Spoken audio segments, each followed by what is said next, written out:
نستعينه ونستغفره ونؤمن به ونتوكل عليه ونشهد أن لا إله إلا الله وحده لا شريك له ونشهد أن سيدنا ومولانا محمدا عبده ورسوله صلى الله تعالى عليه وعلى آله وأصحابه وبارك وسلم تسليما كثيرا. أما بعد فأعوذ بالله من الشيطان الرجيم. بسم الله الرحمن الرحيم. ألم تر إلى الذين يزعمون أنهم آمنوا بما أنزل إليك وما أنزل من قبلك يريدون أن يتحاكموا إلى الطاغوت وقد أمروا أن يكفروا به ويريد الشيطان أن يضلهم ضلالا بعيدا.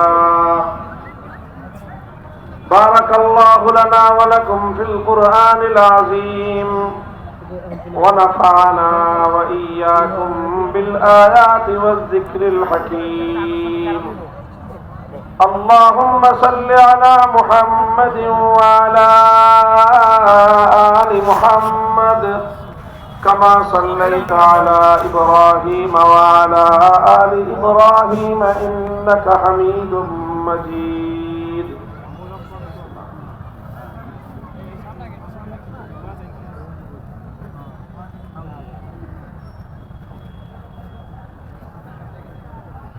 نهایت قابل احترام হযরত মুহতারাম সদর জলসা,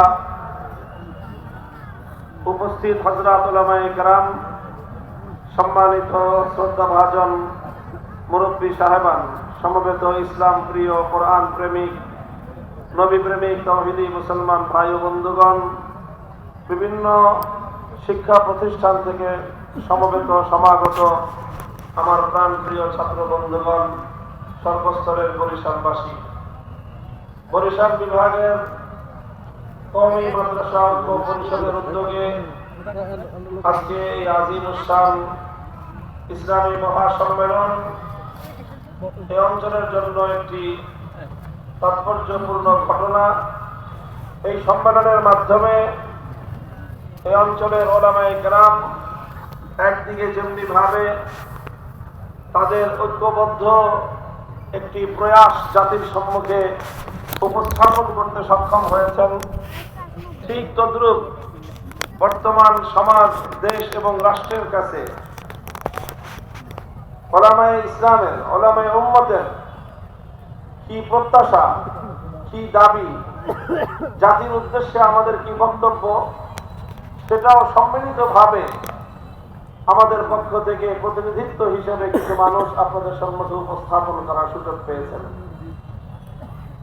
আপনারা যারা আমার বক্তব্য মাঝে মাঝে বা কখনো কখনো শুনবার সুযোগ হয়েছে বা শুনেছেন, আমি সাধারণত উলামায়ে কেরামের পক্ষ থেকে এই জাতির,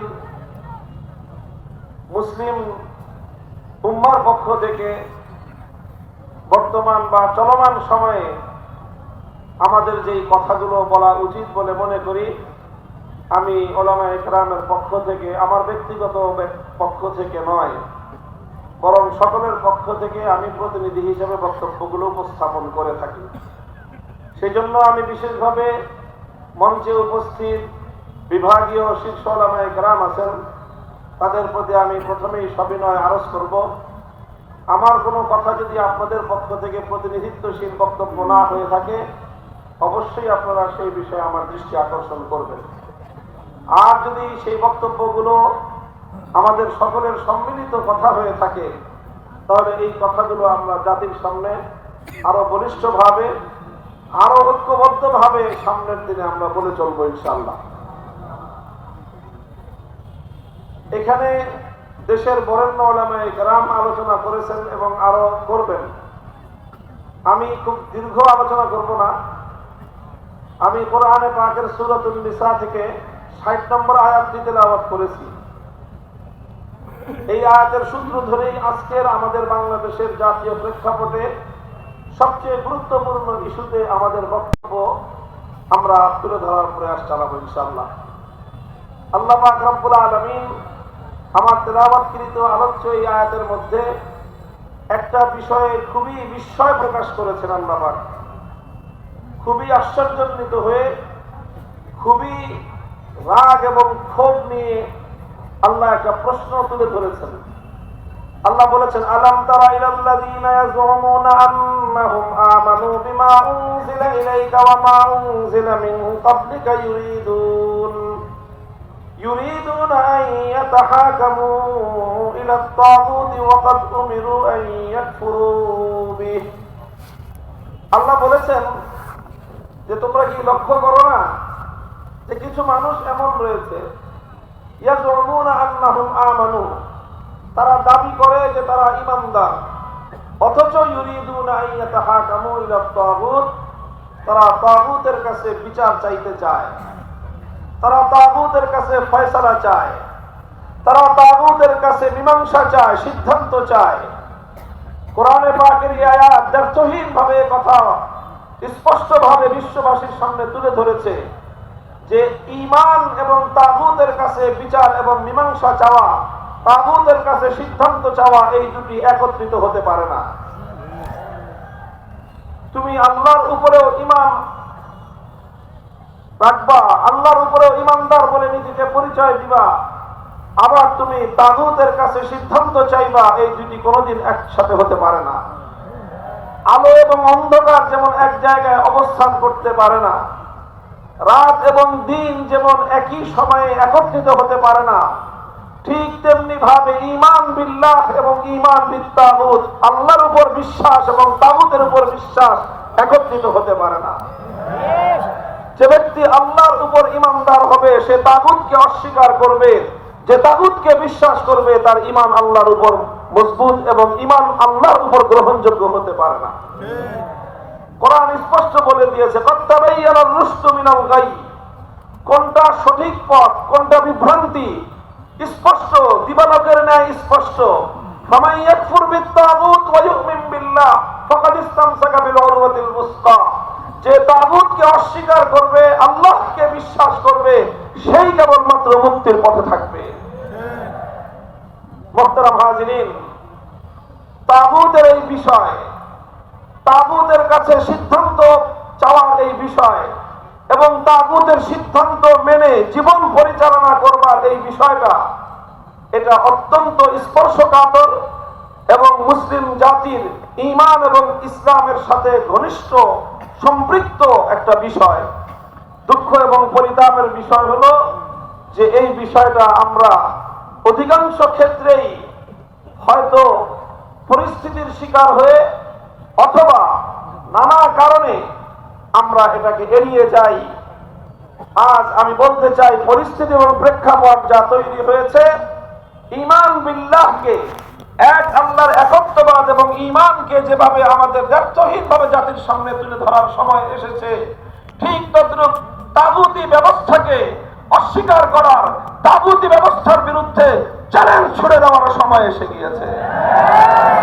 এখনো যদি আমরা মন খুলে, প্রাণ খুলে, কণ্ঠ খুলে তাগুতের বিরুদ্ধে কথা বলতে না পারি, তাগুতের বিরুদ্ধে আমরা আমাদের অবস্থানকে স্পষ্ট ব্যক্ত করতে না পারি, তাহলে আর কোনদিন আমরা আল্লাহর জমিনে তাওহীদে খালেস কায়েম করতে পারবো না। মুহতারাম হাজিরিন, আল্লাহর উপর ঈমান এবং তাগুতের উপর বিশ্বাস, এটা কশিন কেন একাকার হতে পারে না, এক জায়গায় জমা হতে পারে না। কারণ আল্লাহর সম্পূর্ণ প্রতিদ্বন্দ্বী হলো তাগুত। আল্লাহ এবং তাগুত পরস্পর প্রতিদ্বন্দ্বী। কোরআন বলে দিয়েছে, যারা ঈমানদার তারা আল্লাহর পথে, যারা তাগুতে বিশ্বাসী তারা কুফরির পথে। আল্লাযীনা আমানু ইউকাতিলুনা ফী সাবিলিল্লাহ ওয়াল্লাযীনা কাফারু ইউকাতিলুনা ফী সাবিলিত তাগুত। যারা ঈমানদার তারা লড়াই করে, যুদ্ধ করে, জীবন দেয় কার পথে? যারা বেঈমান তারাও লড়াই করে, তারাও জীবন দেয়, তাদের জীবন এবং তাদের লড়াই হয় তাগুতের পথে। আল্লাহর পথ এবং তাগুতের পথ ভিন্ন ভিন্ন পথ। একটি পথের চূড়ান্ত সীমায় খোদার জান্নাত, আরেকটি পথের শেষ প্রান্তে হলো খোদার জাহান্নাম। যারা জান্নাতের পথযাত্রী জাহান্নামের পথে চলতে পারে না, যারা জাহান্নামের পথে চলেছে সেই পথে চলে কোনোদিন জান্নাতে যেতে পারে না। মোহতারাম হাজিরিন, আমার আজকের আলোচনার মূল বিষয়টাই হলো তাগুতের পরিচয় জাতির সামনে তুলে ধরা এবং আজকের প্রেক্ষাপটে এই তাগুত সম্পর্কে উলামায়ে কেরামের সিদ্ধান্ত এবং তাদের কর্মনীতি আমার জাতির সামনে স্পষ্ট করা। তাগুত কাকে বলা হয়? সর্বপ্রথম পরিচয় মা হুয়া তাগুত। তাগুত কাকে বলা হয়? কোরআনে কারীম থেকে অনেকগুলো আয়াত আমি আপনাদের সম্মুখে তেলাওয়াত করলাম, যেখানে বারবার আল্লাহ পাক রব্বুল আলামিন তাগুতের কথা তুলে ধরেছেন। আরো অনেক অসংখ্য আয়াত রয়েছে কোরআনে পাকের মধ্যে যেখানে তাগুতের কঠোর সমালোচনা করা হয়েছে। এই জন্য কাদিমান ওয়া হাদিসান, সেই প্রথম যুগ থেকে আজ পর্যন্ত যারা এই পবিত্র কোরআন নিয়ে আলোচনা করেছেন, কোরআনে কারীমের তাফসীর করেছেন, লিখেছেন, তারা সকলেই কোরআনে পাকের এই আয়াতগুলো ব্যাখ্যা করতে গিয়ে তাদেরকে তাগুতের পরিচয় তুলে ধরতে হয়েছে, তাগুতের ডেফিনিশন করতে হয়েছে যে তাগুত বলতে কি বোঝায়। তো সকল মুফাসসির করেন, উলামায়ে উম্মতের সকল বক্তব্য যদি একত্রিত করা হয় তাহলে তাগুতের যেই পরিচয় আমরা খুব সহজ ভাষায় বুঝতে পারি সেটা হলো, প্রথম বুঝেন, আপনারা কি গায়রুল্লাহ বুঝেন? বলেন তো সকলে, পুরা মজমা বলেন, গায়রুল্লাহ বুঝেন? গায়রুল্লাহ মানে হলো আল্লাহ ছাড়া। গায়রুল্লাহ মানে কি? আল্লাহ ছাড়া। এক বলেন আল্লাহ, আর আল্লাহ ছাড়া মহাবিশ্বের মধ্যে যা আছে সবই কি? জোরে বলেন। আল্লাহ আছেন তার স্বমহিমায় আপন জায়গায়, আল্লাহ ছাড়া মহাবিশ্বের মধ্যে বাকি যা আছে সবই গায়রুল্লাহ। আল্লাহর জন্য একটা আসন নির্ধারিত আছে, আল্লাহর জন্য নির্ধারিত আসন রয়েছে। আল্লাহর সেই নির্ধারিত আসনে যদি কোনো গায়রুল্লাহকে বসানো হয় বা কোনো গায়রুল্লাহ যদি আল্লাহর আসনে বসে তাহলে সেই গায়রুল্লাহকেই বলা হয় তাগুত। খুব সহজ ভাষায় বললাম, মাদ্রাসার ছাত্ররা তাগুতের পরিচয় খুব ভালো করে বুঝে নাও, কারণ এখন গোটা জাতির সামনে, বিশেষ করে জাতির তরুণ প্রজন্মের কাছে তাগুতের পরিচয় খুব পরিষ্কার ভাষায় তুলে ধরবার সময় এসেছে। স্কুল কলেজ ইউনিভার্সিটির ছেলেরা, স্কুল কলেজ ইউনিভার্সিটির আজকের তরুণ প্রজন্ম, তারা তাওহীদ এবং শিরক সম্পর্কে জানার জন্য উদ্গ্রীব হয়ে আছে। তারা আমরা না বলার কারণে বিভিন্ন জায়গা থেকে তারা নিজেদের এই জ্ঞানের পিপাসা নিবারণ করছে, আর এই নিবারণ করতে গিয়ে অনেক জায়গায় তারা বিভ্রান্তির শিকারও হচ্ছে। স্কুল কলেজে ব্যাপকভাবে সাধারণ শিক্ষা প্রতিষ্ঠানগুলোর, প্রাইভেট এবং পাবলিক ইউনিভার্সিটির ছেলেরা মেয়েরা, স্টুডেন্ট ছাত্র ছাত্রীরা ব্যাপকভাবে তাওহীদ এবং শিরক নিয়ে তারা আলোচনা করছে, জ্ঞান অর্জন করার চেষ্টা করছে, জানবার চেষ্টা করছে, পড়বার চেষ্টা করছে, এবং সেই আলোকে তারা তাদের আগামী দিনের পথ এবং করণীয় নির্ধারণ করার চেষ্টা করছে।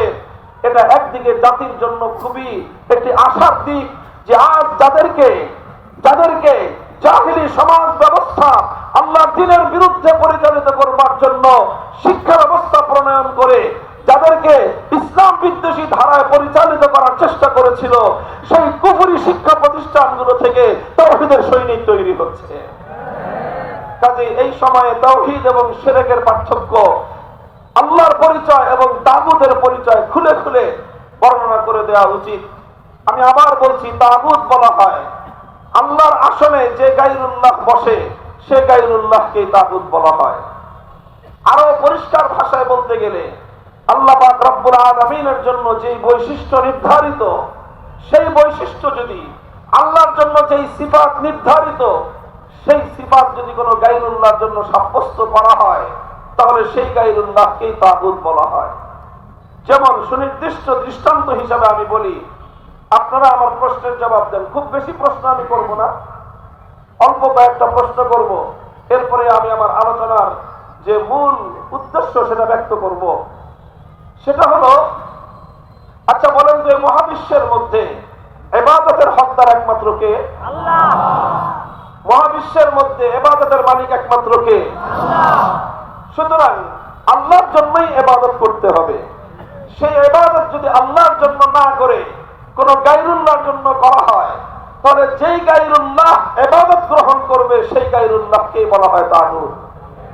তৎকালীন যুগে মানুষ আল্লাহকে বাদ দিয়ে যে সমস্ত দেব দেবতার পূজা করত, লাত, মানাত, উজ্জা, হুবাল, এই জাতীয় মূর্তিগুলোকে কোরআনে পাকের মধ্যে তাগুত বলে আখ্যায়িত করা হয়েছে। কারণ যে ইবাদত একমাত্র আল্লাহর প্রাপ্য, আল্লাহর সেই একমাত্র প্রাপ্য ইবাদত আল্লাহকে না দিয়ে যখন গায়রুল্লাহকে দেওয়া হলো, তখন সেই গায়রুল্লাহকে তাগুত সাব্যস্ত করা হলো। এটা সে যুগের কথা।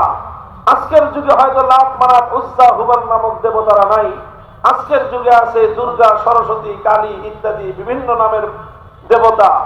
এই সমস্ত দেবতাগুলোকে যখন মানুষ পূজা করে, অথচ ইবাদতের একমাত্র মালিককে, যে ইবাদত এক আল্লাহর জন্য হওয়ার কথা ছিল, সেই ইবাদত যখন মানুষ আল্লাহর জন্য না করে দুর্গার জন্য করলো, তখন দুর্গা তাগুত হলো। আল্লাহর জন্য ইবাদত না করে মানুষ যখন কালীর পূজা করলো, তখন কালী তাগুত হলো। আল্লাহর জন্য ইবাদত না করে মানুষ যখন সরস্বতীর পূজা করলো, তখন সরস্বতী দুর্গা হলো, সরস্বতী তখন তাগুত হলো। আল্লাহর জন্য যে ইবাদত করার কথা, সেই ইবাদত আল্লাহর জন্য না করে যখন সূর্য অথবা আগুনের জন্য করা হলো, তখন ওই পরিস্থিতিতে, ওই প্রেক্ষাপটে সূর্য এবং আগুন এটা তাগুত হলো। এক কথায় যে ইবাদত এক আল্লাহর প্রাপ্য, সেই ইবাদত আল্লাহর জন্য না করে যদি গায়রুল্লাহর জন্য করা হয়, তো সেই গায়রুল্লাহই তাগুত হয়। এইগুলো তো সব মরা মূর্তির কথা বললাম। এই যে দুর্গা, তারপরে সরস্বতী, কালী, এগুলো সব প্রাণহীন কিছু মূর্তি। এই প্রাণহীন মূর্তির জায়গায় কোন জীবন্ত মানুষকে বসিয়ে যদি সেই জীবন্ত মানুষের কেউ ইবাদত করে, সেই জীবন্ত মানুষকে যদি কেউ সাজদায় ইবাদত করে, তাহলে সেই জীবন্ত মানুষটাকেও বলা হবে তাগুত। মুহতারাম হাজিরিন, ইবাদত যেমন এক আল্লাহর জন্য নির্ধারিত, মহাবিশ্বের মধ্যে আল্লাহ পাক রব্বুল আলামিন ছাড়া অন্য কেউ এক চুল পরিমাণ ইবাদত পাওয়ার মুস্তাহিক এবং হকদার নয়। ঠিক তেমনি ভাবে আল্লাহ পাক রব্বুল আলামিন যেমন একমাত্র ইবাদতের উপযুক্ত, এটাকে বলা হয় তাওহীদ ফিল ইবাদাহ। এটাকে কি বলা হয়? জোরে বলেন। এটাকে বলা হয় ইবাদতের তাওহীদ, এটাকে বলা হয় তাওহীদ ফিল মাবুদিয়াহ, এটাকেই বলা হয় তাওহীদ ফিল ইবাদাহ।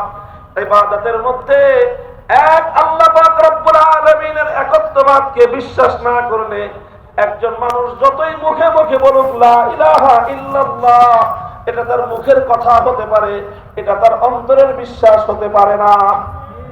লা ইলাহা ইল্লাল্লাহর অর্থ হলো ইবাদতের একমাত্র মালিক কে? আল্লাহ। ঠিক তেমনি ভাবে ইবাদত যেমন একমাত্র আল্লাহর প্রাপ্য, কোন গায়রুল্লাহকে ইবাদত দেওয়া যায় না। ঠিক এরকম আল্লাহ পাকের আরেকটা তাওহীদ রয়েছে, যেই তাওহীদকে উলামায়ে কেরাম বলেছেন তাওহীদ ফিল হাকিমিয়াহ। তাওহীদ ফিল হাকিমিয়ার অর্থ হলো এই আসমান এবং জমিনের মধ্যখানে, গোটা এই সৃষ্টি জগতের মাঝে, মহাবিশ্বের মাঝে চূড়ান্ত ভাবে বিধান দেওয়ার ক্ষমতা একমাত্র কার? আল্লাহ। আরো আসতে পারেন মিয়া, আল্লাহ। এটা যুদ্ধ করতে হবে এই জিনিস নিয়ে, এখনো মিনমিনা আছে। আসমান আর জমিনের মধ্যে চূড়ান্ত ভাবে আইন তৈরি করার ক্ষমতা একমাত্র কার? আল্লাহ। এই মহাবিশ্বের মধ্যে প্রশ্নহীন আইন তৈরি করবার ক্ষমতা কার? আল্লাহ। মহাবিশ্বের মধ্যে আনচ্যালেঞ্জেবল এই আইন তৈরি করার, আনচ্যালেঞ্জেবল এই বিধান তৈরি করবার একমাত্র অধিকার কার? আল্লাহ। এটাকেই বলা হয় তাওহীদ ফিল হাকিমিয়াহ। তুমি যেরকম একমাত্র আল্লাহকে মাবুদ বিশ্বাস করতে হবে, ঠিক তদ্রূপ আইন তৈরি করবার একচ্ছত্র চূড়ান্ত ক্ষমতা এর মালিক হলেন একমাত্র আল্লাহ। এটাও আল্লাহ পাকের তাওহীদের একটা অবিচ্ছেদ্য অংশ। যে ব্যক্তি তাওহীদ ফিল হাকিমিয়াহকে বিশ্বাস করবে না, আইন তৈরি করার ক্ষেত্রে আল্লাহর একত্ববাদকে বিশ্বাস করবে না, হাজার বারবার হজ করতে পারে, লক্ষ রাকাত নামাজ পড়তে পারে, তাহাজ্জুদের সময় উঠে প্রতিদিন জায়নামাজ খুঁজতে পারে, ইমানদার হতে পারে না। আরে ভাই, ইমানদার হওয়াটা সর্বপ্রথম, ঈমানের প্রথম বুনিয়াদ হলো তাওহীদ। ঈমানের প্রথম বুনিয়াদ হলো তাওহীদ। তাওহীদ যদি ঠিক থাকে, তাওহীদের উপর নির্ভর করে রিসালাত, তাওহীদের উপর নির্ভর করে আখিরাত, তাওহীদের উপর নির্ভর করে ইসলামের ঈমানের সকল বিশ্বাসগুলো, এবং আসলুল উসুল, সমস্ত বিশ্বাসের মূল বুনিয়াদ হলো তাওহীদ। এই যে বলতেছিলেন, আমি আসার আগে হুদা ফয়জী সাহেব হুজুর, যে দারুল উলুম দেওবন্দের মূল পরিচয়, দারুল উলুম দেওবন্দ প্রতিষ্ঠার প্রধান যে কথা ছিল, জাতির মধ্যে যে চার চেতনা সৃষ্টি করার মূল উদ্দেশ্য ছিল, তার প্রথম বুনিয়াদী কথা হলো তাওহীদে খালেস। আল্লাহ পাক আসমান জমিন সৃষ্টি করার আগে আদম আলাইহিস সালাতু ওয়াস সালামকে সৃষ্টি করে তার পৃষ্ঠদেশ থেকে সমগ্র মানব সন্তানকে আল্লাহ পাক বের করে যে তালিম এবং যে শিক্ষা আমাদেরকে দিয়েছিলেন, সেটা তাওহীদের শিক্ষা। আলাস্তু বিরাব্বিকুম, মহাবিশ্বের মধ্যে একমাত্র রবকে। এই জমিন এবং এই পৃথিবী ধ্বংস হওয়ার পর, মানুষের দুনিয়ার জীবন সাঙ্গ হওয়ার পর, যখন কবর জগতে যাবে, কবরে গেলে সর্বপ্রথম যেই প্রশ্ন, আর যেই প্রশ্নের উপর পরকালীন মুক্তি নির্ভর করে, তার প্রথম প্রশ্ন হলো মার রব্বুকা, তোমার রবকে। আল্লাহ। শুরু থেকে শেষ পর্যন্ত এই এক তাওহীদের শিক্ষা, শুরু থেকে শেষ পর্যন্ত এই এক তাওহীদের গুরুত্ব, এটাই ইসলামের মধ্যে সর্ব জায়গায় প্রতিষ্ঠিত করা হয়েছে। সুতরাং খুব ভালো করে বুঝবেন যে শুধুমাত্র আল্লাহ পাকের ইবাদতের তাওহীদকে বিশ্বাস করলে একজন মানুষ ঈমানদার হতে পারে না। ইবাদতের ক্ষেত্রে যেরকম আল্লাহর তাওহীদকে বিশ্বাস করতে হয়, ঠিক তদ্রূপ আইন এবং বিধান রচনার ক্ষেত্রেও আল্লাহর তাওহীদকে বিশ্বাস করতে হবে। একজন মানুষ যেরকম আল্লাহকে বাদ দিয়ে যদি কোনো গায়রুল্লাহর পূজা করে, সে যতবার হজ করুক, বিরাট বড় হাজী সাহেব, বিরাট বড় জুব্বাওয়ালা, বিরাট বড় ঘোমটাধারী, সে যে যদি দুর্গার পূজা করে, ঈমানদার থাকতে পারে? কেন? সে তো হজ করেছে, সে তো ঘোমটা পড়েছে, সব কিছু করুক, যখনই সে দুর্গার পূজা করলো, তার ঈমান ঠিক থাকতে পারে না। ঠিক তদ্রূপ দুর্গার ঈমান থাকলে যেরকম ঠিক থাকতে পারে না, আল্লাহ পাক রব্বুল আলামিনের একচ্ছত্র আইন তৈরি করবার এই ক্ষমতার মসনদে তুমি যদি কোন গায়রুল্লাহকে এক মুহূর্তের জন্য বসাও, তোমারও ঈমান থাকতে পারে না। লক্ষ্য করে বুঝেন, আমি বারবার একটা কথা বলতেছি, আমার কথার সূক্ষ্মতার দিকে লক্ষ্য করুন। আমি বলছি আইন তৈরি করবার চূড়ান্ত ক্ষমতা। কি বলছি? চূড়ান্ত ক্ষমতা। কি বলতেছি? চূড়ান্ত ক্ষমতা কার? আল্লাহ। কেউ প্রশ্ন করতে পারেন, মানুষ কি আইন করতে পারবে না? হ্যাঁ, মানুষ আইন করতে পারবে। ইসলামের বিধান, মানুষেরও আইন এবং বিধান তৈরি করবার ক্ষমতা আছে, তবে মানুষের কোনো ক্ষমতা চূড়ান্ত ক্ষমতা নয়। মানুষের আইন তৈরি করবার ক্ষমতাটা চূড়ান্ত ক্ষমতা নয়, প্রশ্নহীন ক্ষমতা নয়, আনচ্যালেঞ্জেবল ক্ষমতা নয়, বরং এই ক্ষমতাটা একমাত্র কার? আল্লাহ। এটাকে যদি আমি রাষ্ট্রবিজ্ঞানের পরিভাষায় বলি, তাহলে বলা হয় সার্বভৌম ক্ষমতা, power of sovereignty. Power of sovereignty অর্থাৎ এমন ভাবে বিধান করার ক্ষমতা, যেই বিধানকে কেউ প্রশ্ন করতে পারবে না, যেই বিধান সম্পর্কে কোনো আঙ্গুলি উত্তোলন করা যাবে না, যেই বিধানকে কেউ বাতিল করবার এখতিয়ার রাখে না, যেই বিধানের বিরুদ্ধে কোনো বিধান করবার অধিকার কারো নাই, এমন একচ্ছত্র আইন তৈরি করবার সার্বভৌম ক্ষমতার মালিক একমাত্র কে? আল্লাহ। মুহতারাম হাজিরিন, খুব দুঃখ এবং পরিতাপের জায়গা এটা, খুব দুঃখ এবং পরিতাপের জায়গা। আমরা আল্লাহ পাক রব্বুল আলামিনের ইবাদতের তাওহীদকে মানি, ইবাদতের তাওহীদ মুসলিম জাতির মধ্যে প্রতিষ্ঠিত রয়েছে। আল্লাহ পাক রব্বুল আলামিনের ইবাদতের ক্ষেত্রে একটা গায়রুল্লাহকেও যদি কেউ আল্লাহর সঙ্গে শরীক করে, তাহলে দুনিয়ার কোন মানুষ তাকে ঈমানদার বলে মেনে নেয় না।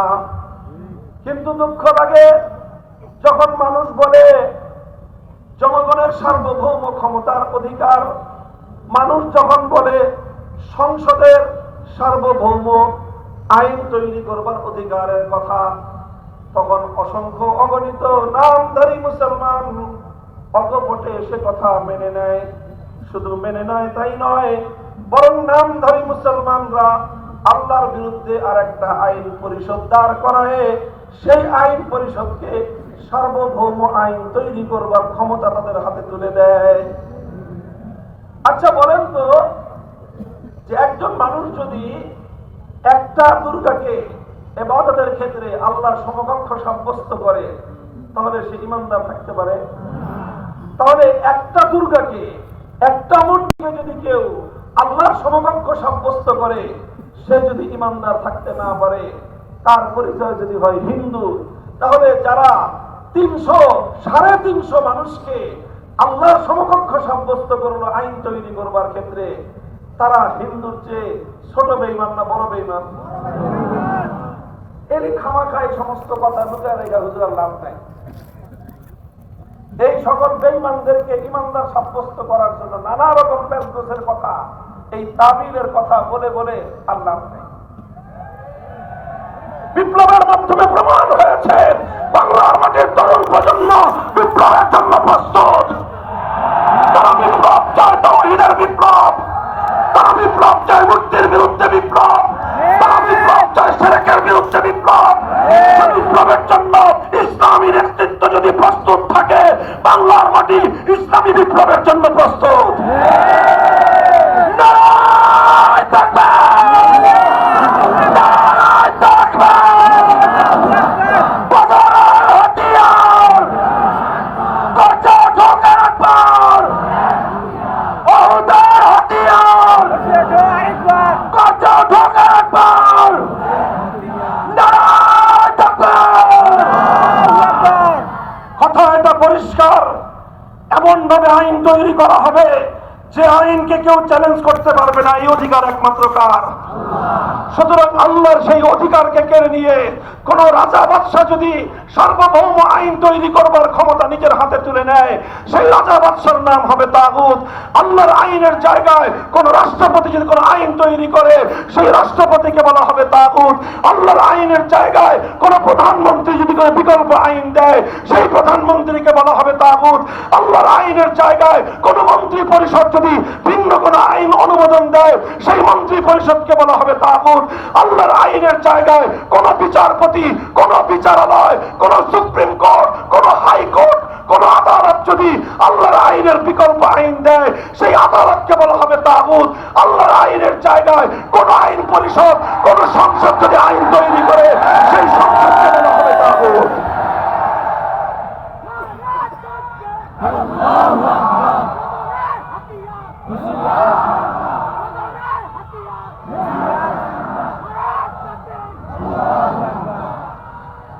মুহতারাম হাজিরিন, এটা বড় মর্মান্তিক এক অধ্যায়, হৃদয়ে রক্তক্ষরণ করা এক ইতিহাস। এই ইতিহাস মুসলমানদের জন্য বড় হৃদয় বিদারক ইতিহাস, অনেক মর্মান্তিক ইতিহাস।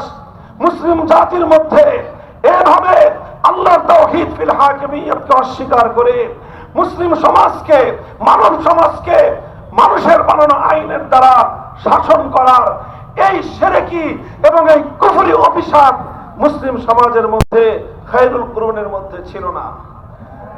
খেলাফতের যুগে ছিল না, খেলাফতে রাশেদার যুগে ছিল না, খেলাফতে বনু উমাইয়ার যুগে ছিল না, খেলাফতে বনু আব্বাসিয়ার যুগে এটা কল্পনাও করা যেতে পারত না যে কোনো মানুষ আল্লাহর আইনের পরিবর্তে আইন তৈরি করে সেই আইনের দ্বারা মুসলিম সমাজকে শাসন করতে পারে। এটা কল্পনাও করা যেত না। সর্বপ্রথম মুসলিম জাতির মধ্যে এই অভিশাপ, সর্বপ্রথম এই অভিশপ্ত ধারা যারা চালু করলো, তাদের পরিচয় তারা তাতারি ছিল। এই মঙ্গোলিয়ান তাতারিরা যখন মুসলমানদের খেলাফতের মার্কাজ বাগদাদকে ধ্বংস করলো, গোটা বাগদাদ এবং ইরাককে ধ্বংসস্তূপে, লাশের স্তূপে পরিণত করে তার উপর তাতারি সাম্রাজ্য কায়েম করলো এবং গোটা মুসলিম বিশ্বের বিশাল অঞ্চল তাদের সাম্রাজ্যের অন্তর্ভুক্ত করলো। এই সর্বপ্রথম তাতারিরা তাদের প্রধান নেতা চেঙ্গিস খানের প্রবর্তিত একটা আইন গ্রন্থ ছিল, যেটার নাম ইতিহাসের মধ্যে, তাফসীরের কিতাবগুলির মধ্যে লেখা হয় ইয়াসেক। এই ইয়াসেক নামক মানব রচিত আইনের দ্বারা এই সর্বপ্রথম তাতারিরা মুসলিম জাহানকে এবং মুসলিম জাতিকে তারা শাসন করতে আরম্ভ করলো। এই অভিশাপ যখন তারা শুরু করলো, মুসলমানদের উলামায়ে কেরাম, মুসলমানদের একত্ববাদে বিশ্বাসী ইমানদাররা এক মুহূর্তের জন্য এই অভিশপ্ত ধারাকে তারা মেনে নেয়নি, বরং এই ধারা পরিবর্তন করার জন্য লড়াই করেছে, সংগ্রাম করেছে। যুগের শ্রেষ্ঠ উলামায়ে কেরাম অন্য সকল কাজকে পিছনে ফেলে এই তাগুতি শাসন ব্যবস্থাকে উৎখাত করে আবার আল্লাহর আইনের দ্বারা আল্লাহর জমিনকে শাসিত করার সেই পবিত্র ধারায় ফিরিয়ে আনবার জন্য অনেক ত্যাগ স্বীকার করেছে, রক্ত দিয়েছে, জীবন দিয়েছে, শাহাদাতের রক্ত প্রবাহিত করেছে। বছরের পর বছর বারবার তারা কারারুদ্ধ হয়েছেন। যুগের শ্রেষ্ঠ ইমাম শেখুল ইসলাম ইবনে তাইমিয়া রাহমাতুল্লাহি আলাইহি ৬ বার কারাগারে বন্দী হয়েছেন, কিন্তু তাগুতি শাসন ব্যবস্থার সঙ্গে আপোষ করেন নাই। এই রক্তের বিনিময়ে, অসংখ্য অযুত প্রাণের বিনিময়ে, বহু শাহাদাতের বিনিময়ে এক সময় এই মঙ্গলদেরকে পরাজিত করা হয়, তাদেরকে পরাস্ত করে খেলাফতের ধারা ফিরিয়ে আনা হয়। আর মুসলমানদের এই অটুট এবং অবিচল ঈমানের সামনে আত্মসমর্পণ করে অনেক তাতারীরা নিজেরাই স্বেচ্ছায় ইসলাম গ্রহণ করে এবং তারা মুসলমানদের সঙ্গে একাকার হয়ে যায়। আবার মুসলমানদের সমাজে আল্লাহর আইনের দ্বারা সমাজ শাসিত হওয়ার সেই পবিত্র ধারা আবার ফিরে আসে। এভাবেই চলেছে শত শত বছর, হাজার হাজার বছর, একেবারে খেলাফতে ওসমানিয়ার শেষ মুহূর্ত পর্যন্ত মুসলিম জাহানে আইনের উৎস ছিল কোরআন সুন্নাহ। আইন ছিল, আইনের সার্বভৌম ক্ষমতা ছিল একমাত্র কার হাতে? এরপরে শুরু হলো মুসলমানদের উপর পশ্চিমা বিশ্বের আগ্রাসন। 18 শতকের মাঝামাঝি সময়ে 1757 সালে আমাদের এই পাক ভারত উপমহাদেশ মুসলমানদের কাছ থেকে কেড়ে নিল ইংরেজরা। ব্রিটিশ সাম্রাজ্যবাদ কায়েম হলো। মুসলমানদের বিশাল আফ্রিকা অঞ্চল জুড়ে ফ্রান্সের সাম্রাজ্যবাদ কায়েম হলো, ইতালির সাম্রাজ্যবাদ কায়েম হলো। এই তিনটি সাম্রাজ্যবাদী শক্তি, ইতালি, ফ্রান্স এবং ব্রিটিশ, এক কথা ইউরোপিয়ান পশ্চিমা ইসলাম বিদ্বেষী গোষ্ঠী মুসলমানদের দেশগুলোকে দখল করে সবচেয়ে কঠিন যে ব্যবস্থাটি তারা নিল সেটা হলো মুসলমানদের দেশ থেকে আল্লাহর আইনকে উৎখাত করে ব্রিটিশ প্রবর্তিত, সাম্রাজ্যবাদ প্রবর্তিত আইনের দ্বারা তারা জনগণকে শাসন করতে শুরু করলো। তারা কিন্তু মুসলমানদেরকে নামাজ পড়তে বাধা দেয় নাই, মসজিদগুলো ঠিক ছিল, মুসলমানদেরকে হজ করতে বাধা দেয় নাই। তারা হজের জন্য জাহাজ পাঠাতো পবিত্র জেদ্দার মক্কা নগরীতে, সব ঠিক ছিল। তারা মুসলমানরা নামাজ পড়তো, রোজা রাখতো, হজ করতো, যাকাত দিত। মুসলমানদের মসজিদ ছিল, আযান ছিল, সব ছিল। সব থাকা সত্ত্বেও শাহ আব্দুল আজিজ মুহাদ্দিস দেহলভী রাহমাতুল্লাহি আলাইহি ফতোয়া দিলেন, সংখ্যায় মুসলমান যতই হোক, মুসলমানদের সংখ্যার দ্বারা ইসলাম সংখ্যার উপর নির্ভর করে না, ইসলাম সংখ্যার উপর ভিত্তি করে বিধান দেয় না। ইসলামের বিধান হলো এই, যেই জমিনে আল্লাহর আইনের দ্বারা জনগণ শাসিত হবে সেই জমিনকে বলা হয় দারুল ইসলাম, আর যেই জমিনে গায়রুল্লাহর আইন দ্বারা শাসিত হবে সেই জমিনকে বলা হয় দারুল হারব। সুতরাং ভারতবর্ষে যেহেতু আল্লাহর আইনকে উৎখাত করে ব্রিটিশ প্রবর্তিত মানব রচিত আইনের দ্বারা দেশ শাসন শুরু হয়েছে, সুতরাং এটা এখন আর দারুল ইসলাম নাই, এটা দারুল হারব অর্থাৎ শত্রু কবলিত দেশে পরিণত হয়েছে। সুতরাং ফতোয়া হলো আবার এই মুসলিম এই এলাকাকে, মুসলিম এই জনপদকে আবার দারুল ইসলামে পরিণত করার জন্য জিহাদ করা, লড়াই করা, সংগ্রাম করা প্রতিটি মুসলমানের জন্য ফরজে আইন। এই ফতোয়া জারি করে শাহ আব্দুল আজিজ মুহাদ্দিস দেহলভী রাহমাতুল্লাহি আলাইহি তিনি ইংরেজদের বিরুদ্ধে জিহাদের ডাক দিয়েছিলেন। একদিকে শুরু হলো মানব রচিত আইনের দ্বারা এলাকা শাসন করা, মুসলিম জাতিকে শাসন করা। বিপরীত দিকে শুরু হলো শাহ আব্দুল আজিজ রাহমাতুল্লাহি আলাইহির ফতোয়ার এই উত্তরাধিকার ধারণ করে উলামায়ে কেরামের পক্ষ থেকে মানব রচিত আইনের বিরুদ্ধে লড়াই এবং সংগ্রামের এক শাহাদাতের ধারা। 1831 সালে বালাকোটের রণাঙ্গনে সৈয়দ আহমদ শহীদ রাহমাতুল্লাহি আলাইহি লড়াই করলেন, যুদ্ধ করলেন, আল্লাহর জমিনে আবার আল্লাহর আইনের দ্বারা মানুষকে শাসন করবার সেই সোনালী ধারা ফিরিয়ে আনবার জন্য লড়াই হলো, যুদ্ধ হলো, সংগ্রাম হলো। অসম লড়াই ছিল, ক্ষুদ্র একটা শক্তি একটা বৃহৎ শক্তির সাথে লড়াই করলো। এই লড়াইয়ে সৈয়দ আহমদ রাহমাতুল্লাহি আলাইহি শাহাদাত বরণ করলেন, রক্ত দিলেন, জীবন দিলেন। ওনার একান্ত শিষ্য এবং ভক্তরা রক্ত দিল, জীবন দিল। কিন্তু তারা ইংরেজদের বিরুদ্ধে হয়তো বাহ্যিকভাবে যুদ্ধে লড়াই করতে পারে নাই, কিন্তু এক মুহূর্তের জন্য আল্লাহর আইনের বিরুদ্ধে কোন গায়রুল্লাহর সার্বভৌম ক্ষমতার আইনকে তারা মেনে নেন নাই। শহীদ হয়ে গিয়েছেন তারা, কিন্তু জিহাদের দাবানল নিভে যায়নি। শহীদ হয়ে গিয়েছেন, জিহাদের ধারা বন্ধ হয়ে যায়নি। চলতে চলতে আবার 1857 সালে সাইয়্যিদুত তায়েফা হাজী ইমদাদুল্লাহ মুহাজির মক্কি রাহমাতুল্লাহি আলাইহি আবার সংগঠিত করলেন, আবার লড়াইয়ের জন্য তৈরি হলেন। তিনি আবার শুধু যুদ্ধ নয়, শুধু জিহাদ নয়, শুধু সংগ্রাম নয়, হাজী ইমদাদুল্লাহ মুহাজির মক্কি রাহমাতুল্লাহি আলাইহি যেই কাজ করেছিলেন, লক্ষ্য করে শুনুন, তিনি একটা খেলাফত ঘোষণা করলেন। তিনি সেই বিশাল ভূখণ্ড থেকে ব্রিটিশের আইনকে উৎখাত ঘোষণা করে আল্লাহর আইন কার্যকর করলেন।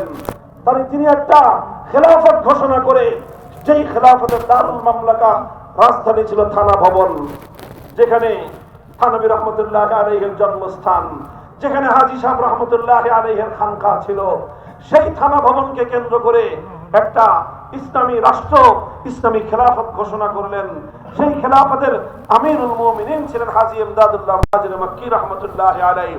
সেই খেলাফতের সালারে আজম, প্রধান সেনাপতি ছিলেন হাফেজ জামিন শহীদ রাহমাতুল্লাহি আলাইহি। তার কাজিল কুজাত, প্রধান বিচারপতি ছিলেন রশিদ আহমদ গাঙ্গুহি রহমতুল্লাহি আলাইহি। তার ওয়াজির আলা, প্রধানমন্ত্রী ছিলেন হুজ্জাতুল ইসলাম কাসিম নানুতুবি রহমতুল্লাহি আলাইহি। আমরা শুধু হাজী সাহেব রহমতুল্লাহি আলাইহিকে মনে করি সাইয়্যিদুত তায়েফা, আমরা শুধু বলি উনি সব পীরদের পীর ছিলেন।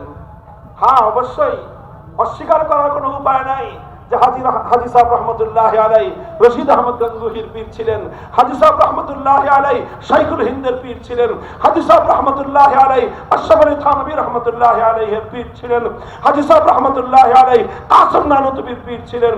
সকলের পীর যেমন তিনি ছিলেন, এটা যেমন তার পরিচয় তিনি সাইয়্যিদুত তায়েফা, সঙ্গে সঙ্গে এটাও তার পরিচয় তিনি এই ভূখণ্ডের আমিরুল মুমিনিন ছিলেন।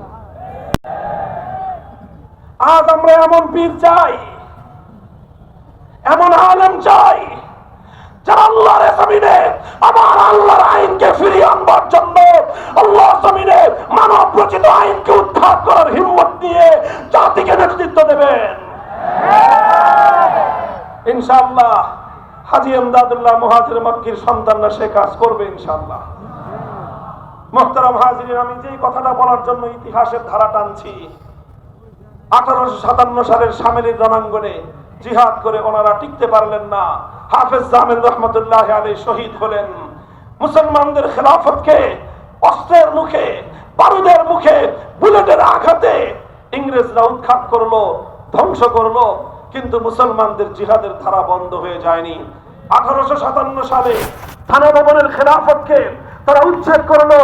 1866 সালে 10 বছরের ব্যবধানে ভারতের উত্তর প্রদেশের সাহারানপুর জেলার দেওবন্দ নামক গ্রামে আবার নতুন খেলাফতের বুনিয়াদ কায়েম করলেন। সেই বুনিয়াদের মধ্যে উপর দিয়ে একটা সাইনবোর্ড টানালেন। সাইনবোর্ডটা হলো দারুল উলুম দেওবন্দ। অন্তর্নিহিত উদ্দেশ্য হলো আবার আল্লাহর জমিনে আল্লাহর আইন ফিরিয়ে আনতে হবে, তার জন্য এক অব্যাহত সংগ্রাম। 1866 সালে দারুল উলুম দেওবন্দ প্রতিষ্ঠিত হওয়ার 80 বছর পরে 1947 সালে ব্রিটিশরা আন্দোলনের মুখে, সংগ্রামের মুখে তারা এদেশ ছেড়ে চলে যেতে সম্মত হলো।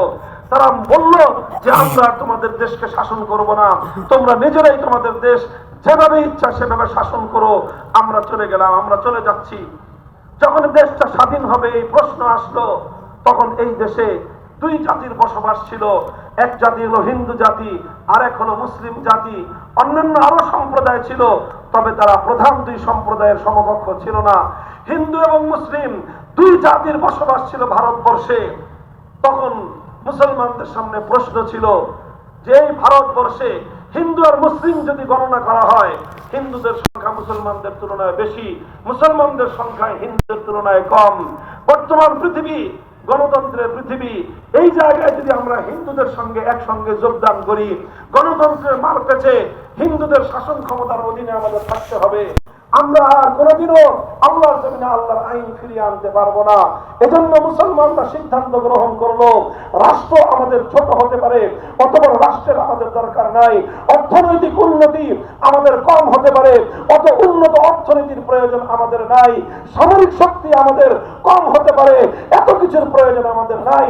আমাদের একটা জিনিসের প্রয়োজন, যেটা যে কোনো মূল্যে আমাদেরকে অর্জন করতে হবে, সেটা হলো আমরা আবার আল্লাহর জমিনে আল্লাহর বিধান দ্বারা শাসিত হতে চাই। এই আওয়াজ উঠলো গোটা ভারতবর্ষের মুসলমানদের মধ্যে। আপনারা আশ্চর্যান্বিত হবেন। আর এদেশের মুসলমানের পরবর্তী প্রজন্ম আমরা গৌরব বোধ করি আমাদের পূর্বপুরুষদের জন্য, আমরা অহংকার করি আমাদের সেই বাপ-দাদাদেরকে নিয়ে, যারা এই গোটা ভারতবর্ষের মধ্যে যেই জনপদের মুসলমানরা আল্লাহর জমিনে ইসলামী হুকুমত কায়েম করার জন্য সবচেয়ে বেশি রক্ত দিয়েছে, সবচেয়ে বেশি জীবন দিয়েছে, সবচেয়ে বেশি সংগ্রাম করেছে, সবচেয়ে বেশি ত্যাগ আর কোরবানি স্বীকার করেছে, সবচেয়ে বেশি স্যাক্রিফাইস করেছে, সেটা সেই পাকিস্তানের সীমান্ত প্রদেশের মুসলমান নয়, সেটা পাকিস্তানের বেলুচিস্তানের মুসলমান নয়, সেটা সেই পাঞ্জাবের মুসলমান নয়, অন্য পশ্চিম পাকিস্তানের করাচি, লাহোর, রাওয়ালপিন্ডির মুসলমান নয়, বরং তাদের সকলের চেয়ে সবচেয়ে বেশি জীবন আর রক্ত দিয়েছে, ত্যাগ স্বীকার করেছে এই বাংলার মুসলিম সমাজ। দুঃখ লাগে, আফসোস লাগে, আমাদের ইতিহাস, এই বাংলার মুসলমানদের ইতিহাস দরদ মাখা ইতিহাস, এই বাংলার মুসলমানদের ইতিহাস রক্ত দিয়ে ভেজা ইতিহাস, চোখের অশ্রুতে ভেজানো ইতিহাস, আমাদের পূর্বপুরুষদের সাথে বারবার গাদ্দারি আর বিশ্বাসঘাতকতা করবার ইতিহাস। আমরা, আমাদের বাড়ির কাছে ছিল কলকাতা, আমাদের বাড়ির কাছে ছিল দিল্লি, আমাদের চারিপাশে ছিল ভারত। আমাদের মুসলমান পূর্বপুরুষরা সিদ্ধান্ত নিল যে না, এই বিশাল ভারতের অংশ হওয়ার প্রয়োজন আমাদের নাই, বাড়ির কাছের কলকাতার সঙ্গে গাঁটছড়া বাঁধার কোন প্রয়োজন আমাদের নাই, বাড়ির কাছের দিল্লির সঙ্গে আমরা একত্রিত থাকবো না, বরং আমরা এই ভারতকে লাথি মেরে 2000 কিলোমিটার দূরের পশ্চিম পাকিস্তানিদের সঙ্গে হাতে হাত রাখলাম। শুধু একটা কারণে, ওরাও মুসলমান, আমরাও মুসলমান, দাবি ছিল একটাই, হুকুমত হবে নিজামে ইসলাম, দাবি ছিল একটাই, আল্লাহর জমিনে কায়েম হবে কোরআনী সংবিধান। 1947 সালের ইতিহাস এটাই। ইতিহাস পড়ুন, দেখবেন পশ্চিম পাকিস্তানিরা আল্লাহর জমিনে আল্লাহর হুকুমত কায়েমের জন্য, ইসলামী রাষ্ট্র প্রতিষ্ঠার জন্য যতটুকু ত্যাগ গোটা পশ্চিম পাকিস্তানের 5 প্রদেশ মিলে করেছে, 5 প্রদেশের ত্যাগকে এক পাল্লায় রাখেন, শুধু এই বঙ্গ এলাকার এক প্রদেশের মুসলমানদের ত্যাগ আর কোরবানি আরেক পাল্লায় রাখেন, আল্লাহর কসম খেয়ে বলতে পারি পশ্চিম পাকিস্তানের 5 প্রদেশের ত্যাগ আর কোরবানির চেয়ে আমাদের এক বাংলাদেশের মুসলমানদের ত্যাগ আর কোরবানির পাল্লা ভারী হয়ে যাবে। এই ছিল আমাদের পূর্বপুরুষ হাজী শরীয়তুল্লাহ রহমতুল্লাহ আলাইহির অবদান। এটা ছিল আমাদের পূর্বপুরুষদের আন্দোলন। শামসুল হক ফরিদপুরি রহমতুল্লাহ আলাইহির অবদান, মাওলানা আতারী রহমতুল্লাহ আলাইহির অবদান, হাফিজ হুজুর রহমতুল্লাহ আলাইহির অবদান, খতিব আজম সিদ্দিক রহমতুল্লাহ আলাইহির অবদান। এই বাংলার মুসলিম জাতির নেতৃত্বের উলামায়ে কেরামের কারণেই এদেশের মুসলমানরা এভাবে পার্শ্ববর্তী ভারতকে ডিঙ্গিয়ে, পার্শ্ববর্তী ভারতকে বৃদ্ধাঙ্গুলি দেখিয়ে অত দূরবর্তী একটা সম্প্রদায়ের সঙ্গে শুধুমাত্র ইসলামী আদর্শ বাস্তবায়নের স্বপ্ন নিয়ে ঐক্যবদ্ধ হয়ে পাকিস্তান গঠন করেছিলাম। এরপরের ইতিহাস হৃদয়ে রক্তক্ষরণের ইতিহাস, এরপরের ইতিহাস দুঃখ এবং করুণ ইতিহাস। এই দীর্ঘ সময়ে পশ্চিম পাকিস্তানিরা বারবার শুধুমাত্র আমাদের সঙ্গে গাদ্দারি করেছে। আমাদের উলামায়ে কেরাম, আমাদের ইসলামী নেতৃত্ব বারবার তাদেরকে বলেছেন অঙ্গীকার পুরা করেন। ঘোষণা ছিল, জাতির সঙ্গে ওয়াদা ছিল, মুসলমানদের জন্য আলাদা ভূখণ্ড হবে, আর সেই ভূখণ্ডের আইন এবং শাসন ব্যবস্থা হবে কোরআনী শাসন ব্যবস্থা। এই ছিল অঙ্গীকার, এই ছিল ওয়াদা। কিন্তু যখনই আমাদের উলামায়ে কেরাম পাকিস্তানি শাসক গোষ্ঠীকে বলতো কোরআনী সংবিধান দেন না কেন, জাতির সঙ্গে অঙ্গীকার আপনারা পূরণ করেন না কেন, পাকিস্তানি শাসকরা বলতো হুজুর এখনো দেশটা তো শিশু রাষ্ট্র, এখনই যদি আমরা এখানে ইসলামী হুকুমত কায়েম করি তো এই শিশু রাষ্ট্র ইসলামী শাসন ব্যবস্থাকে হজম করতে পারবে না, রাষ্ট্রটা মরে যাবে, এটা আর একটু বড় হোক, তারপরে আমরা ইসলামী হুকুমত কায়েম করব। এইভাবে বছরের পর বছর যায়। ওলামায়ে কেরাম বারবার বলেন যে কবে আপনাদের এই শিশু রাষ্ট্র বড় হবে, কবে বড় হবে, কবে বড় হবে, কবে? 20 বছর চলে যায়, কয় রাষ্ট্র এখনো শিশু রাষ্ট্র, এখনই ইসলাম কায়েম করলে ইউরোপ আমেরিকা আমাদেরকে সাহায্য করবে না, সহযোগিতা করবে না, এই রাষ্ট্র বিশ্ব দরবারে মাথা তুলে দাঁড়াতে পারবে না। 24 বছর চলে যায়, এখনো এই শিশু রাষ্ট্র বড় হয় না। আমার আব্বাজান শাইখুল হাদিস আল্লামা আজিজুল হক রহমাতুল্লাহ আলাইহির কাছে বহুবার আমি শুনেছি, তিনি বলতেন যেই পোলা 24 বছরেও বালেগ হয় না, ওইটা আর 90 বছরেও বালেগ হবে না। পাকিস্তান রাষ্ট্র এই 24 বছর পর্যন্ত এটা বলে শিশুই থাকলো, এই 24 বছরে বলে ও আর বালেগ হলো না। মুসলমানরা সিদ্ধান্ত নিল যেই পোলা 24 বছরেও বালেগ হয় না, ওটারে 24 বছরে মুসলমানি করলেও বালেগ বানানো যায় না, এই পোলা রাখার দরকার নেই। মুসলমানরা সিদ্ধান্ত নিল যেহেতু আল্লাহ জমিনের আল্লাহর কোরআনের আইন বাস্তবায়নের অঙ্গীকার করে যে রাষ্ট্র হয়েছিল, কোরআনের সংবিধান যখন পেলাম না, পাকিস্তানের প্রয়োজন নয়, ভেঙে টুকরো করে দাও। মুসলমানদের সেন্টিমেন্ট এটাই ছিল। সেই সুযোগে সেই সময়ে 1970 সালের জাতীয় নির্বাচন আসলো। সেই জাতীয় নির্বাচনের প্রাক্কালে এই অঞ্চলের বাঙালিদের নেতা হিসেবে শেখ মুজিবুর রহমান সাহেব সামনে লাইমলাইটে আসলেন। লাইমলাইটে এসে তিনি তার জীবনের সবচেয়ে বড় কল্যাণময় কাজটা করলেন। কি কাজ? তিনি বললেন, যদি আমরা 70-এর এই নির্বাচনে বিজয়ী হতে পারি, আমরা যদি সরকার গঠন করতে পারি, তাহলে আমাদের এই দেশে, লক্ষ্য করে শুনেন, শেখ মুজিবুর রহমান সাহেব 70-এর জাতীয় নির্বাচনে গোটা বাংলাদেশের মানুষের সঙ্গে অঙ্গীকার করলেন, আমরা যদি বিজয়ী হতে পারি, কোরআন সুন্নাহ বিরোধী কোনো আইন করব না। এই ছিল বঙ্গবন্ধু শেখ মুজিবুর রহমান সাহেবের পুরো রাজনৈতিক জীবনের ইতিহাসের সবচেয়ে বড় কল্যাণময় কাজ। তিনি এই ঘোষণা দিলেন, এদেশের মুসলমানরা তার এই ঘোষণাকে স্বাগত জানালো। ভাই, এটা আমার বানানো কথা নয়, বাংলাদেশের ইতিহাস পড়েন, বাংলাদেশের ইতিহাস। আওয়ামী লীগের অফিস পড়াইছে, ইতিহাসটার পুরা দেয় না। শত শত ইতিহাস গ্রন্থ আছে, ওনাদের বাড়িতে আছে, ঘরে আছে। এই সমস্ত ইতিহাস পড়েন। 70-এর জাতীয় নির্বাচনে আওয়ামী লীগের ম্যানিফেস্টো কি ছিল, ইশতেহার কি ছিল, দেখেন। সেখানে এই কথা ছিল, কোরআন সুন্নাহ বিরোধী কোনো আইন করা হবে না। এরপরে কি দেখলাম আমরা? তিনি বিজয়ী হলেন। এদেশের মানুষ অভূতপূর্ব ম্যান্ডেট দিল শেখ মুজিবুর রহমান সাহেবকে। তিনি নিরঙ্কুশ সংখ্যাগরিষ্ঠতাতে বিজয়ী হলেন। পশ্চিম পাকিস্তানিরা ক্ষমতা হস্তান্তর না করে 25শে মার্চ ভয়াল কালো রাতে এদেশের মানুষের উপর বর্বর হত্যাযজ্ঞ পরিচালনা করলো। 26শে মার্চ স্বাধীনতার ঘোষণা হলো। 1971-এর 26শে মার্চ থেকে 16ই ডিসেম্বর পর্যন্ত স্বাধীনতার সংগ্রামের পর, রক্তক্ষয়ী মুক্তিযুদ্ধের পর বাংলাদেশ স্বাধীন হলো। এই স্বাধীনতার পূর্ণ সময়টাই শেখ মুজিবুর রহমান সাহেব পশ্চিম পাকিস্তানিদের কাছে আবদ্ধ ছিলেন, আপ্যায়িত ছিলেন, আবদ্ধ ছিলেন এবং আপ্যায়িত ছিলেন। এরপরে যখন বাংলাদেশ স্বাধীন হলো, তারা ওনাকে মুক্ত করে দিলেন। উনি মুক্ত হয়ে লন্ডন গেলেন। শ্রীমতী ইন্দিরা গান্ধীর সঙ্গে ওনার গল্প সল্প হলো, আলাপ আয়োজন হলো। সব কিছু হওয়ার পর শ্রীমতী ইন্দিরা গান্ধী ভারতের তৎকালীন প্রধানমন্ত্রী একটা ছোট্ট চিরকুট শেখ মুজিবুর রহমান সাহেবের মুজিব কোটের পকেটে ঢুকিয়ে দিলেন। শেখ মুজিবুর রহমান সাহেব বাংলাদেশে আসলেন স্বাধীনতা পরবর্তী 72-এর শুরুতেই। অভূতপূর্ব এই জাতির একটা অবিসংবাদিত নেতা হিসেবেই তার আবির্ভাব হয়েছিল। এ জাতি তাকে বরণ করে নিয়েছিল। কিন্তু 72-এর কয়েক মাস যেতে না যেতেই তিনি যেই কাজটা করলেন, সেটা হলো 70-এর নির্বাচনের আগে জাতির সঙ্গে কৃত সেই অঙ্গীকার তিনি সরাসরি ভঙ্গ করলেন। সেই ওয়াদা তিনি গাদ্দারি করলেন, জাতির সঙ্গে বিশ্বাসঘাতকতা করলেন।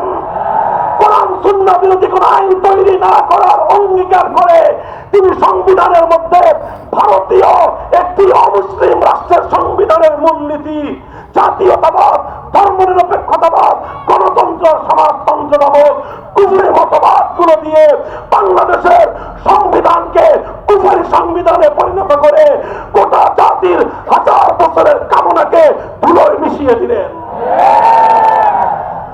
শেখ মুজিবুর রহমান সাহেব ৭০-এর নির্বাচনের আগে যেই কল্যাণের কাজটা করেছিলেন, ৭২-এ এসে নিজ হাতে তিনি সেই কল্যাণের কবর রচনা করলেন। তিনি জাতির সঙ্গে জাতিকে নেতৃত্ব দিয়ে যে মহান দায়িত্ব পালন করেছিলেন, ৭২-এর সংবিধান রচনা করে তিনি তার জীবনের সমস্ত অর্জনকে বিসর্জন দিয়েছিলেন। এরপরে ইতিহাস আমি আর বেশি বলতে চাই না। ৭৫-এ তিনি তার প্রাপ্য পেয়ে গিয়েছেন। মুসলমানদের সঙ্গে, আল্লাহর সঙ্গে, আল্লাহর পয়গম্বরের সঙ্গে বিশ্বাসঘাতকতা করার ফল তিনি পেয়ে গিয়েছেন। তারপর অনেক পরিবর্তন এলো, কেউ কেউ কিছু পরিবর্তন করার চেষ্টা করলেন। সেই জায়গায় বিসমিল্লাহির রহমানির রহিম সংযুক্ত করলেন সংবিধানের উপরে। ধর্মনিরপেক্ষতা নামক কুফরি মতবাদকে উচ্ছেদ করে আল্লাহর উপর অবিচল আস্থা এবং বিশ্বাস সংযুক্ত করলেন। আরেকজন এসে রাষ্ট্র ধর্ম ইসলাম সংযুক্ত করলেন। অনেক কিছুই করলেন, কিন্তু সংবিধানের মধ্যে একটা গোজামিল ছিল।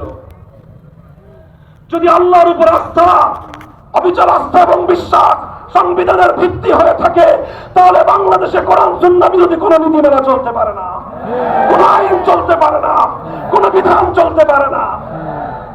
এই জন্য আবার এই ফ্যাসিবাদ দেশে, এই খুনি ফ্যাসিবাদী স্বৈরাচারী শেখ হাসিনার সবচেয়ে বড় কুকীর্তি হলো বাংলার সংবিধান থেকে আবার আল্লাহর উপর আস্থা এবং বিশ্বাসকে তুলে দিয়েছে।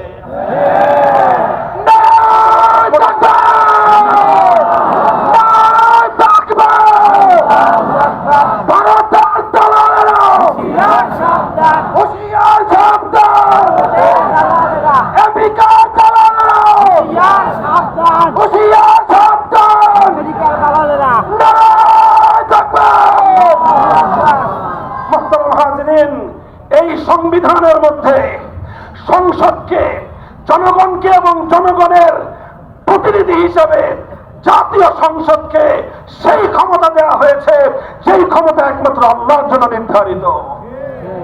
আবার শুনেন, প্রচলিত ৭২-এর প্রণীত শেখ মুজিবুর রহমানের বানানো এই সংবিধানের মধ্যে জনগণের ম্যান্ডেট নিয়ে জাতীয় সংসদের সদস্যদেরকে সেই ক্ষমতা দেওয়া হয়েছে, যেই ক্ষমতা একমাত্র আল্লাহর।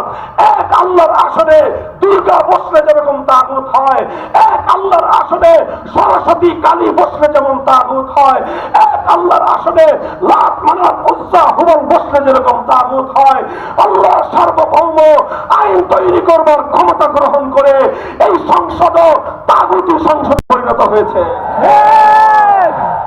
এর কারণে যে সমস্যাটা বুঝেন, একটু ঠান্ডা মাথায় বুঝেন, একটা জটিল সমস্যার মধ্যে আজ আমরা দীর্ঘ অর্ধ শতাব্দীকাল পর্যন্ত বাংলাদেশের মুসলমানরা দিনাতিপাত করতেছি।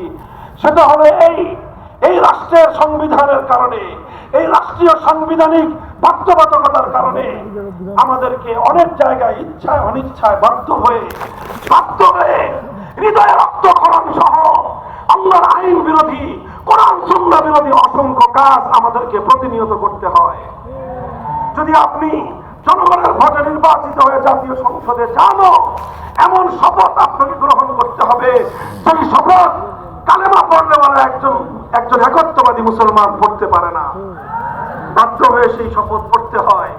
আপনি যদি কোনো কারণে সরকারের মন্ত্রী পরিষদে চলে যান, আপনাকে এমন কাজ করতে হবে রাষ্ট্রীয় আইন এবং বাধ্যবাধকতার কারণে, মরা মানুষের বেদিতে আপনাকে ফুল দিয়ে শ্রদ্ধা জানাতে হবে, যেটা সমগ্র 4 মাযহাব অনুযায়ী ইসলামের মধ্যে সর্বসম্মত হারাম। উপায় নাই, উপায় নাই। রাষ্ট্রীয় বাধ্যবাধকতার কারণে আপনি আলেম হন, হাজী হন, মুফতি হন, আপনাকে মন্ত্রী হতে হলে সেই মরা মানুষের বেদিতে আপনাকে শ্রদ্ধা জানিয়ে, ফুল দিয়ে শ্রদ্ধা জানিয়ে আল্লাহর পয়গম্বরের সুন্নাহর আদর্শ, ইসলামের ফরজ বিধানকে প্রত্যাখ্যান করে হারামের উপর আমল করে আপনাকে মন্ত্রিত্ব চালাতে হয়। এগুলো আমাদের দুর্ভাগ্যজনক ইতিহাস। আরো অনেক অনেক কাজ রয়েছে যেগুলো শুধুমাত্র একটা কারণে আমরা করতে বাধ্য হই, সেটা হলো আমাদের সংবিধানের মধ্যে এক আল্লাহর ক্ষমতাকে ভাগ করে 350 জন এমপির মধ্যে ভাগ করে দেওয়া হয়েছে। সেই পবিত্র বাইতুল্লাহ নগরে মক্কার কুরাইশের বেঈমানেরা এক আল্লাহর জায়গায় 360 খোদা বসিয়েছিল, আর আমার দেশের শাহজালালের দেশে, শাহপরানের দেশে, খানজাহানের দেশে, হাজী শরীয়তুল্লাহর দেশে এক আল্লাহর জায়গায় 350 খোদা সংসদে বসানোর আসন তৈরি করা হয়েছে। আরো দুঃখজনক ইতিহাস, একটা সময় চলতে চলতে 1/11-এর পরে যে সরকার আসলো, সেই সরকার ইসলামের পথকে আরো সংকুচিত করে দেওয়ার জন্য বাংলাদেশে যারা ইসলামী হুকুমত বাস্তবায়নের জন্য রাজনীতি করে, আন্দোলন করে, সংগ্রাম করে, তাদের গলাকে চেপে ধরবার জন্য আইন করলো নির্বাচন কমিশনের নিবন্ধন বাধ্যতামূলক। নির্বাচন কমিশনের নিবন্ধন বাধ্যতামূলক হওয়ার কারণে যারা ইসলামী রাজনীতি করে তাদের জন্য দুনিয়াটা আরো সংকীর্ণ হয়ে গেল। চাইলেও ইসলামের সব কথা এখন আর বলা যায় না। কত দুঃখজনক একটা পরিবেশে আমরা রয়েছি, জানি না আপনারা অনুভব করেন কিনা। এই যে হুজুর আছেন, আমাদের সকলের হৃদয়ে রক্তক্ষরণের একটা ইতিহাস, দুটো ঘটনা আমি বলি। এই যে দেখেন, বাংলাদেশে এই 1/11-এর সরকার আসার আগ পর্যন্ত ইসলামী শাসনতন্ত্র আন্দোলন নামে রাজনৈতিক দল ছিল, আমাদের ছিল। এই শাসনতন্ত্র আন্দোলন বাংলাদেশের শীর্ষ সকল উলামায়ে কেরাম মিলে গঠন করেছিলেন। উদ্দেশ্য ছিল বাংলাদেশে কুফরি শাসনতন্ত্রকে উৎখাত করে ইসলামী শাসনতন্ত্র প্রতিষ্ঠা করা হবে। পর্যায়ক্রমে এটার নেতৃত্ব হযরত পীর সাহেব হুজুর চরমনাই রহমতুল্লাহ আলাইহির হাতে এসেছে। ওনারা যখন এটা নিবন্ধনের জন্য তাদের কাছে আবেদন করলেন, নির্বাচন কমিশন বলল বাংলাদেশে কুফরি সংবিধানের অধীনে ইসলামী শাসনতন্ত্র চলতে পারে না, কাজেই আপনারা ইসলামী শাসনতন্ত্র নামে অনুমোদন পাবেন না।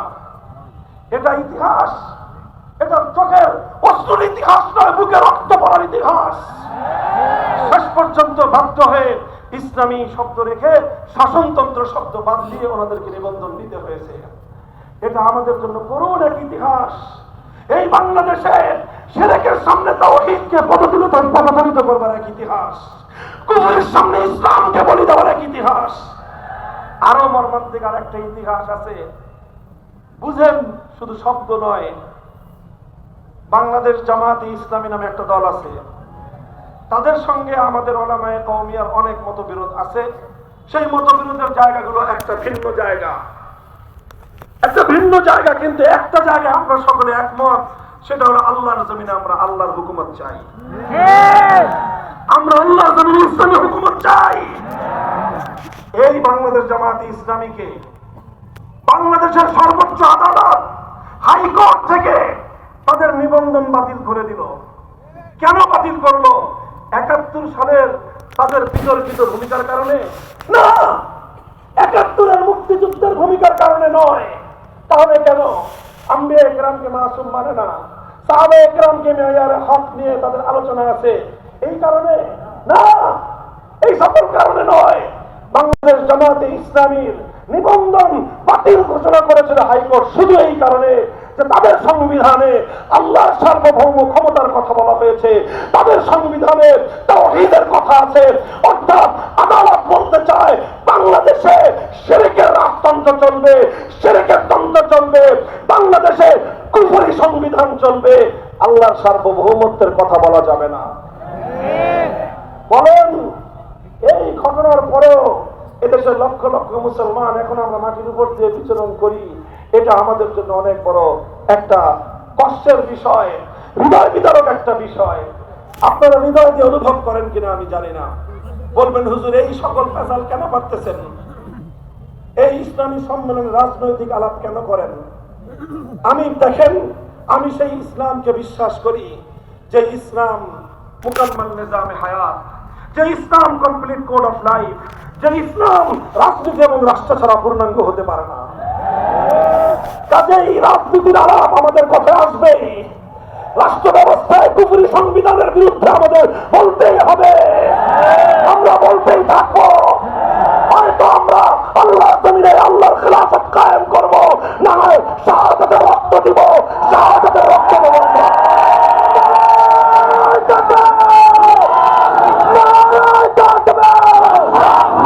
কুফরের বিরুদ্ধে দাবুদ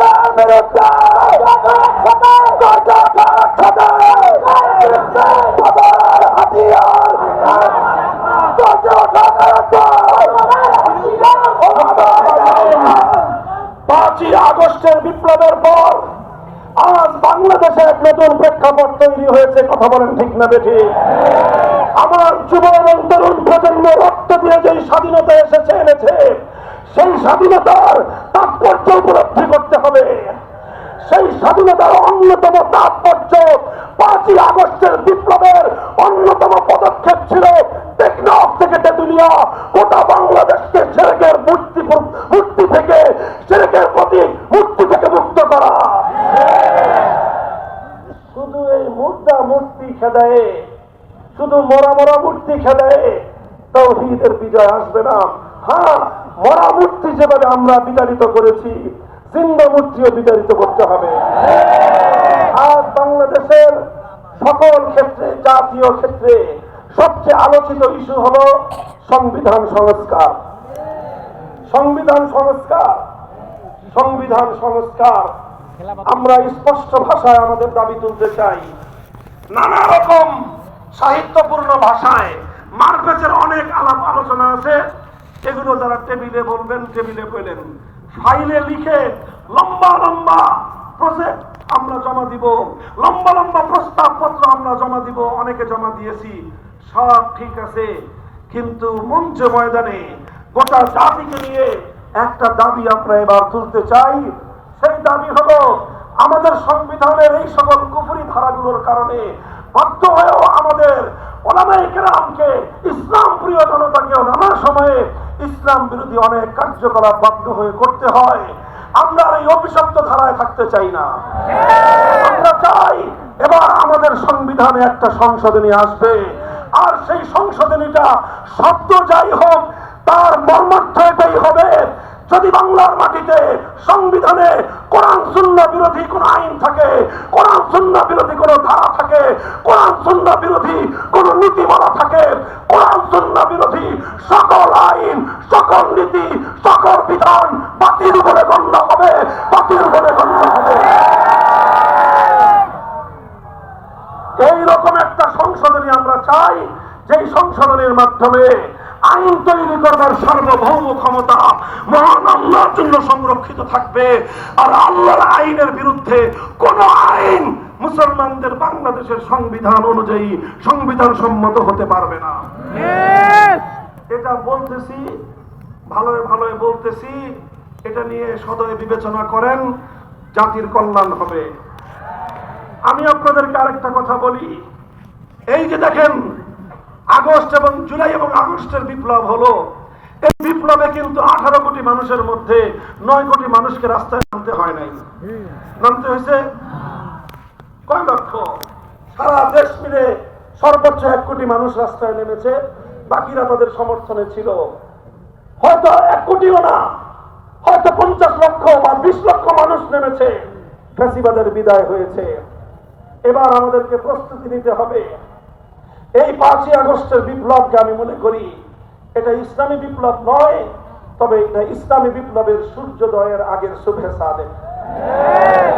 সুবহে সাদেক উদিত হওয়ার পর যেরকম গোটা দেশ বিশ্বের মানুষ অধীর আগ্রহ নিয়ে অপেক্ষা করে, আর কিছুক্ষণ পরে সূর্যের উদয় ঘটবে, রাতের অন্ধকার অমানিসা দূর হবে, ঠিক তদ্রুপ 5ই আগস্টের মুক্তি বিরোধী বিপ্লবের পরে, ফ্যাসিবাদের উৎখাতের পরে এই বাংলার জমিনে যে অভ্যুত্থান হয়েছে, সে অভ্যুত্থানের পরে এদেশের মানুষ অধীর আগ্রহে অপেক্ষা করছে শুধু ফ্যাসিবাদ নয়, কোরআন বিরোধী, ইসলাম বিরোধী সকল অপশক্তি বাংলার মাটি থেকে চিরতরে উৎখাত হবে ইনশাআল্লাহ।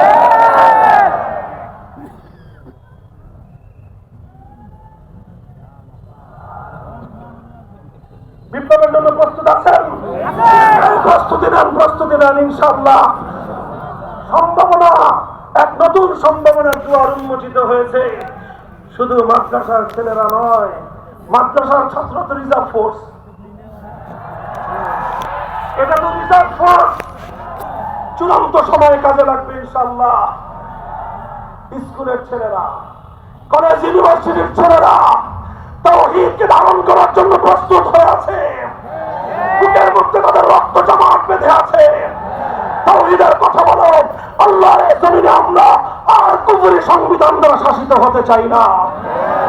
এরপরেও যদি সংস্কারের মাধ্যমে আমাদের এই সাংবিধানিক কুফর থেকে মুক্তির ব্যবস্থা না করা অচিরে একটা ডাক আসবে, সে ডাক হবে শাহাদাতের ডাক, সে ডাক আসবে ইসলামী বিপ্লবের ডাক, সে বিপ্লবে শহীদ ঈদগাহে রক্ত দেওয়ার জন্য জমায়েত হতে হবে। নারায়ে তাকবীর! নারায়ে তাকবীর! জিহাদ, জিহাদ, জিহাদ চাই! সাবিলুনা, সাবিলুনা! তরিকুনা, তরিকুনা! ওলামায়ে দেওবন্দ!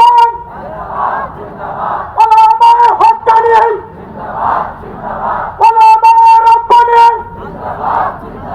আপনার সকলের! আরে প্রস্তুত থাকেন, কি হবে? জন্মেছি একবার, মরবো কয়বার? আরে শহীদ আবু সাঈদ বুক পেতে দিল জালিমের বুলেটের সামনে, বুলেট আঘাত করলো, তার প্রাণ প্রদীপ নিভে গেল, কিন্তু আবু সাঈদ মরে যায় নাই। আবু সাঈদরা মরে না, বরং জীবন গিয়েছে, জীবনের দ্বারা সে অমর হয়ে আছে। যদি একটা ফ্যাসিবাদের বিরুদ্ধে জীবন দিয়ে যদি সে অমর হতে পারে, আলহামদুলিল্লাহ, আবু সাঈদের কবরের পাশে ইসলামের মার্কাজ প্রতিষ্ঠিত হচ্ছে। ওলামায়ে উম্মত সে দায়িত্ব পালন করছেন। ইনশাআল্লাহ এভাবে 2000 তাজা রক্তের বিনিময়ে যেভাবে বাংলার মাটি থেকে নব্য গৌর গোবিন্দকে উৎখাত করা হয়েছে, আবার যদি আমরা প্রস্তুত হয়ে আরেকবার মাঠে নামতে পারি, শাহজালালের সোনার বাংলা গড়ে উঠবে ইনশাআল্লাহ। শহীদ ঈদগাহে জমায়েত হওয়ার জন্য প্রস্তুত হও, নিজেদেরকে সব দিক থেকে প্রস্তুত করো, গোটা জাতিকে নেতৃত্ব দেওয়ার যোগ্যতা অর্জন করো, জাতির সঙ্গে একাকার হয়ে মিশে যাওয়ার সেই যোগ্যতা অর্জন করো। ইনশাআল্লাহ আগস্ট বিপ্লবে যেরকম বিভেদের সমস্ত দেয়ালগুলো গুড়িয়ে দিয়ে স্কুল কলেজ ইউনিভার্সিটির মাদ্রাসার ছাত্ররা এক কাতারে দাঁড়িয়ে গিয়েছিলেন চূড়ান্ত ইসলামী বিপ্লবের জন্য, গোটা বাংলার মাটি থেকে এভাবেই আল্লাহ দ্বীনের সৈনিকেরা আবার রাজপথে নেমে আসবে। ইনশাআল্লাহ আগামীর বাংলাদেশ হবে ইসলামের বাংলাদেশ, আগামীর বাংলাদেশ হবে খেলাফতের বাংলাদেশ। সেজন্য আমাদেরকে প্রথমে রাতের অন্ধকারে চোখের অশ্রু দিতে হবে, দিনের বেলায় পরিশ্রম করে ঘাম ছড়াতে হবে। এ রক্ত, এই চোখের অশ্রু আর ঘাম যখন জমাট বাঁধবে, সেখানে থেকে রক্ত তৈরি হবে, আর সেই রক্তের নজরানা দিয়ে শাহাদাতের বিনিময়ে লক্ষ কোটি প্রাণের প্রয়োজন হবে। লক্ষ কোটি প্রাণ দিয়ে হলেও পূর্বপুরুষদের আমানত পবিত্র এই জনপদে আল্লাহ দ্বীনের কায়েম শাসন ব্যবস্থা, খেলাফতের শাসন ব্যবস্থা কায়েম করে ছাড়বো ইনশাআল্লাহ আমরা। নারায়ে তাকবীর! নারায়ে তাকবীর! আল্লাহু আকবার! আমাদেরকে কবুল করুন, জি আল্লাহ আমাদেরকে কবুল করুন, তৌফিক দান করুন। আল্লাহ আল্লাহ ওনাকে হাজী আমদাদুল্লাহ মুহাজির মক্কির মতো কবুল করেন ইনশাআল্লাহ। আমরা হাতে হাত রাখতেছি, আপনারা প্রস্তুত হন। অনেক হয়েছে, অনেক। আগামী বিপ্লব হবে চূড়ান্ত ইসলামের রাষ্ট্র কায়েমের বিপ্লব ইনশাআল্লাহ। আল্লাহ পাক রব্বুল আলামিন কবুল করেন। ওয়া আখিরু দাওয়ানা আলহামদুলিল্লাহি রাব্বিল আলামিন। আসসালামু আলাইকুম ওয়া রাহমাতুল্লাহ। আল্লাহু আকবার। দুনিয়া মুসলিম